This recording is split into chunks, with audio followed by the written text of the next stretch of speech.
Do you know it takes less energy to hit this than it does to... See, I can't even do it. It takes too much energy. I can't even do the thumbs down. So make sure you look at the thing on the screen that looks like that. It's usually down there. And click on it, okay? Before we get going, you guys have been amazing. All the likes, the comments, the interactions. You guys are using my links. You guys are coming along and having fun. All that is of the utmost importance to me, and I appreciate every single one of you. You guys are allowing me to get companies to send me firearms for reviews and tests and to play with for long periods of time, and I can't thank you guys enough. You guys are awesome. To that end, in the interest of full disclosure, when a company sends me a gun, it does not guarantee a positive review. Look at the SIG 1911X. Overall, I said it was a decent gun, but I ripped into them because of how cheap their finish is multiple times. So if a company has some faults in their guns, you're going to hear about it from the Jiminy show. So let's dive into this guy. So Fusion Firearms, I've been working with them for about 4 months to get a couple of guns, and I appreciate that they were willing to send them out and take the chance with me, so thank you guys. So they sent me the XP and the XF Pro. The XF Pro will be the next video or another video. So this is the XP Pro, one that I've been very interested in taking a look at. My first gun was a double stack 1911, so I'm kind of partial to them. And lately I've been playing with a lot of the more budget-friendly ones, like this is the TSOS Duty BR9 double stack with the bull barrel, all that good stuff. So this is a modern take on a 2011. Staccato owns the rights to the 2011 name, so on them for that. So this is a double stack 1911. If I call it a 2011, just understand that's what I mean. So XP comes in this cardboard box, comes with a hard case inside. Pardon me, I gotta sneeze. Many apologies, and may you have 1,000 camels. So go ahead and set the box down. That's pretty cool. I like to collect stuff like that. It looks cool on the shelf. But inside you also get a hard case. It is not airline approved, which is fine. It doesn't have to be. Just get a good case. But this is pretty nice. It has really nice dense foam in it. And then when you open the box, you get a GNU. This little plastic bag has a couple of things in it, which we'll talk about later. And your GNU. Sorry, I like to say gun as GNU just because it's a little bit less threatening. Also, I need this little guy. I might have taken this gun apart. But this is the Fusion Firearms Ergonomics XP Pro. So you'll see Fusion Firearms is right there, and then it says Ergonomics up there. Ergonomics is a Turkish company that manufactured the body and the main components for the gun, and Fusion Firearms does the final like tweaking, assembly, things like that in Florida. So yes, they are a US-based company, and I believe it was started by one of the former CEOs of Dan Wesson, so that's good heritage to start with. But this is the 4-inch gun, which is a pretty good size for it. 4-inch or 4.5 inch? Excuse me. Yeah, this is the 4-inch double stack. My many apologies again. I hope to get my hands on one of the compensated ones, so make sure you do that to show interaction on this video, and maybe go and check them out. I have a couple of buddies that want to borrow this gun just to shoot it, just because they're thinking about buying them, and that's the way mouth-to-mouth works. Also, when you're trying to resuscitate somebody, mouth-to-mouth. But yeah, overall, it looks just like a 2011. You know, very similar overall design. Grip angle is very similar. However, it is slightly different to accommodate the one thing that makes this gun a little bit more special, and that is the fact that it takes Glock Mags. Now, Fusion Firearms has been making excellent single stack 1911s for a long time, and when they decided to get into the double stack line, they decided to build one that takes Glock Mags, because let's face it, this is one of the best components of a Glock right here, this mag technology. The little liner in there plus the plastic body, these things can take all kinds of drops. They're less expensive to manufacture, so you can make these and you can pick these up for under 30 bucks, whereas one of the mags for my, it's going, I don't know where, but one of the TSOS mags, or actually this is out of my Gerson, but Checkmate makes these are $60 to $80 depending on where you get them from. So half the cost, you can get twice as many mags. That's awesome. Has the standard 1911 features, which you want to see on every gun. Has the grip safety. A little bit of an aside, if you can't handle a grip safety or you're going to bitch about a grip safety, I'm sorry, there are better options for you, such as maybe the XF Pro. We'll take a look at that in another video. And why is it on your lap? Shut up. Don't worry about it. Has an aluminum grip module, which is a departure from the standard, because most of them, I know that there are some companies that do an aluminum grip module, but most of them will have a polymer one, such as this TSOS or my Gersons. So kind of interesting because it does add some weight to the bottom of the gun, which is not a terrible thing. Has a tenifer and hard chrome finish on it. It's got some oil on it just because I've been playing with it. But this is a black coating, and then they cover it with the hard chrome. They call it the hard chrome, right? Hard chrome. Tenifer and, Tenifer and QPQ, so quench, something quench. So it's like a multi-process finish. It looks amazing, and I like that they sent me the two-tone because I have a ton of just plain old standard black guns, and having one that I don't have to take the finish off to change the look, thank you. Has ambidextrous safeties, and they are large and easy to hit. They are bespoke to each side, which is nice to see that there was some engineering done. These are not just your cheap old 99-cent, Amazon special safeties, so they actually cut it around the plunger tube. Interesting. It is an internal extractor like a traditional 1911, standard enlarged memory notch, oversized beaver tail. The ejection port is slightly different because it's actually appearing to be, it's about the same. It's a little bit higher because of the design of the gun. Has lightning cuts in the front. They do offer a ported barrel that takes advantage of that cut, so I'm wondering if you can just get that barrel. It's tri-topped, front slide serrations, rear slide serrations with some anti-glare, and it is optics ready out of the box. The best part about that is comes with plates. Big deal to me. Coming with the plates is very important. Also, it has the rear sight even when you change it out. It just reduces the size of it, of course. So good on you, and they're made out of steel. Good job, Fusion. Really like that. You also get a cleaning kit and spare magazines. I just threw a standard Glock one in there just because I had one laying around. Inside this little bag, you get your takedown tool, but you can replace that with the paper clip. Let's see, additional screws for the optics plates. So these screws are designed to work with the optics plate into this gun. And then you have a smaller pin back here if you decide to not run the mag well. Some people might not want to. It's comfortable for me. I like the way it fits. They even cut the gun purposefully. So it doesn't have finger grooves. It has checkering, but they also made sure to make it so that it grabs your hand. Front and rear strap checkering are really nice. I like this. It's a diamond pattern checkering. I kind of wish, and this is like one of my only gripes about the gun, I wish they had duplicated that on the sides. Yes, it's aggressive, but damn, that would have been so nice with slightly contoured thumb grips. Has a 1911 style release, but as you can see, it is not a 1911 release. It is not interchangeable with one, completely their design. Squared off trigger guard with a rounded interior, which is different. And it has a flat face metal trigger, which is of the short variety, which I actually like. It has a really good feel to it. 4-slot pick rail up front, so you can put a lights, lasers, bazooka, small child with an ammonium sulfate launcher. And really, really solid. Oh, safeties are on. Rack's really easy from the rear. The front, I'm noticing that with the way the barrel locks up, because it's a very tight lockup on it, that you got to give it a bit of a zhuzh in order to run it.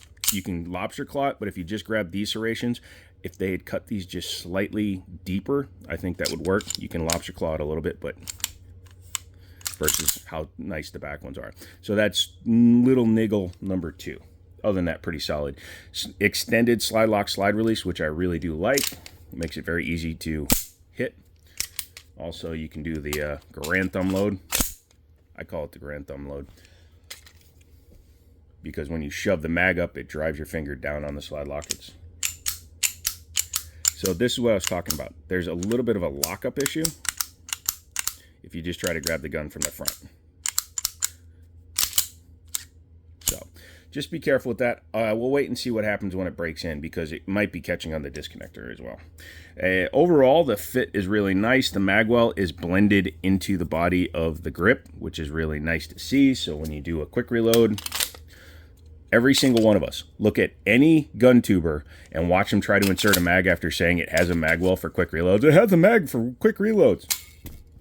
And that happens. So it's hilarious. Yeah, I like the overall fit and feel. I'm not a huge fan of the shorter barrel 1911 double stacks, but the weight helps compensate for that. It's why I gave my buddy a Chris Sphinx. It's a beautiful gun, but it only had a 4-inch barrel. But with the poly grip on it, it was very light. I like me some full metal guns. Yeah. Let's talk about that trigger real quick. Clear. Oh, let's talk about the sights first. White dot front, blacked out rear. Again, when you put an optic on it, it replaces it, but you still have a blacked out serrated for co-witness. That's why it's a little bit taller. The front bead up there, I'm sure there are options. It is dovetailed. Not sure which dovetail that is. I'll have to ask them, but it's also... I can't see down in that hole. Can you see down in that hole? Is that locked in there? Not 100%. But yeah, I'll have to double check and see if that's a little micro set screw. If it is, then I'm sure there are sights that are compatible with the gun. I just don't know which ones. I'll have to ask them. But yeah, overall, the fit and feel, the finish on this thing is, there's literally, and again, that could be why it's catching when you try to rack it from the front, but there's literally no play in this gun. Really awesome. Let's go to the trigger. So linear, single action, just like a 1911. A little bit of take up and breaks. 4 pounds 1 ounce on my scale on average. Sometimes it feels a little bit lighter, sometimes a little bit heavier. But yeah, very nice. And there's your reset. Feel it, hear it, be it, kneel it. Very good. Has a single screw there and a hex screw there, or torque screws there. So these are the only things that are really holding the grip module onto the gun, which makes them easy to service. Because it is a Glock pattern magwell, I'm not sure if like the staccato one would fit on here, or if an upcoming one from a company that I know of would fit on here. So I'm just kind of awaiting their response to those questions that I have out there. You want to take her apart? Let's take her apart. First thing you got to do is always make sure, yeah, see a little bit of speed. That's why I think when you're shooting the gun, it shouldn't have that same problem. But I like to overhand check, so that's going to be annoying if that stays like that. But make sure she is clear. Then we are going to lock it to the rear. Take your super special tool, put it in the hole. These bull barrels have this kind of guide rod because it uses the guide rod and the plug that it sits in order to lock up the gun. Go ahead and set that like that. Grab your slide. There you go. You want to team up. Teamwork makes the dream work. Stop calling it that. No. You want to set it back to here. I'm going to use a pen because the end of a pen can perfectly grab the end of the slide lock slide release. Makes it super easy to get them out. Use my box because I actually stained the couch not too long ago. And do that. There you go. So that is separated. Let's go ahead and do this. I have not shot this gun. These marks on the inside are from them test firing it, which I am fine with. There we go. So as you can see, it has a reverse keyed plug, the guide rod, and the spring. Interestingly, and thank you for this, by the way. Get out of there. Fusion Firearms sent me a very large packet. Has everything's on there. Really nice, really nice. They sent me this. This is very cool. It's a bunch of springs for the gun. So you got a 4-inch 13-pounder.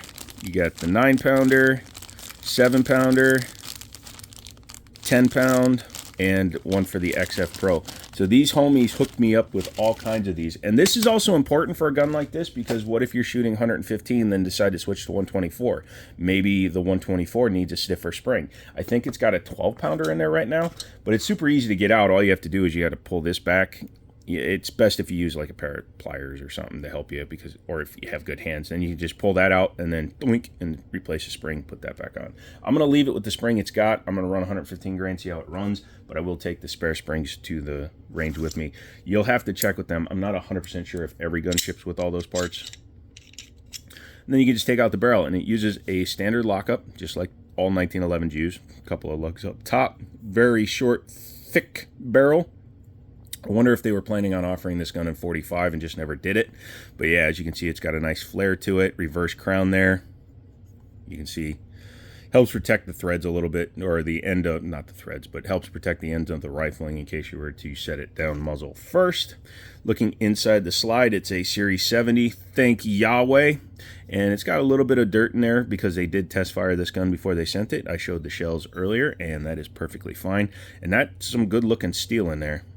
It's slightly discolored due to the heat, but that also means that they didn't try to put this coating on the inside of the gun as well. So that is interesting that they're willing to let their bare metal take the brunt.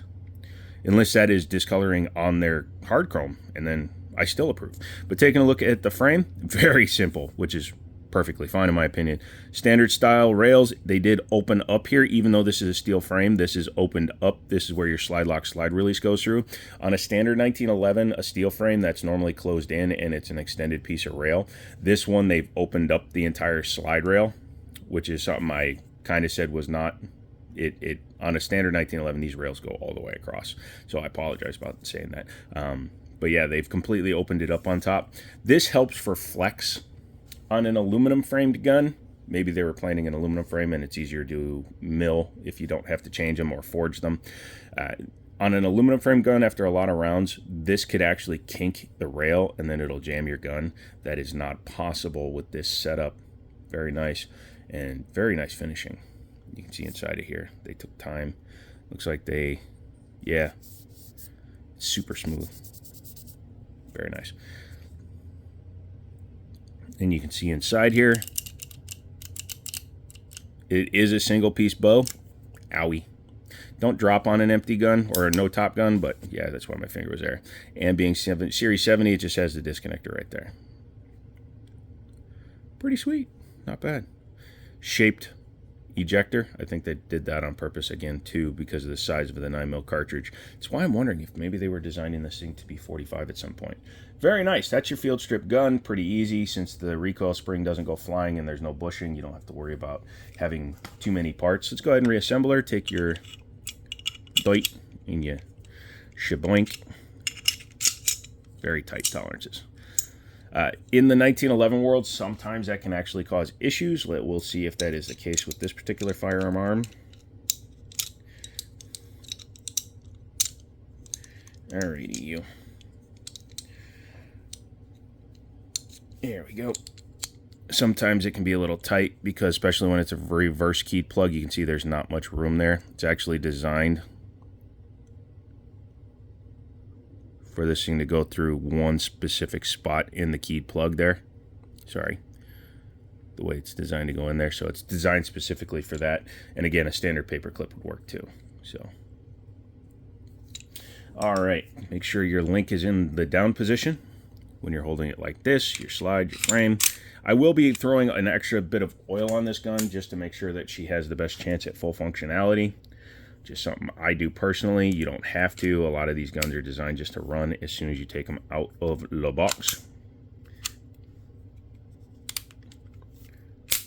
There we go. Bring it back. Lock it open. Try not to lose your little tool. Drop it and... Yeah, damn. To say that I'm impressed with the fact that they came out with this gun and they aren't trying to charge $2,500 for it or $2,000 for it is pretty damn impressive. So make sure that you check me out. Also liking the channel and stuff, and check them out. I'll have a link to their YouTube channel. You can check out some more like from the owner's perspectives, which is kind of cool. Let me know if you own one of these, how your experience has been so far. I'm thinking about seeing if I can get the ported barrel to add to this one, or also, like I said, later on this year, they're coming out with the comped version. So make sure you watch this video. Send all your friends to it. That way I can get my hands on that as well. But come back for another video, because the next gun we're going to look at is their XF Pro. So I want you guys here for that. Thank you guys so much. And as always, I'll talk to you later.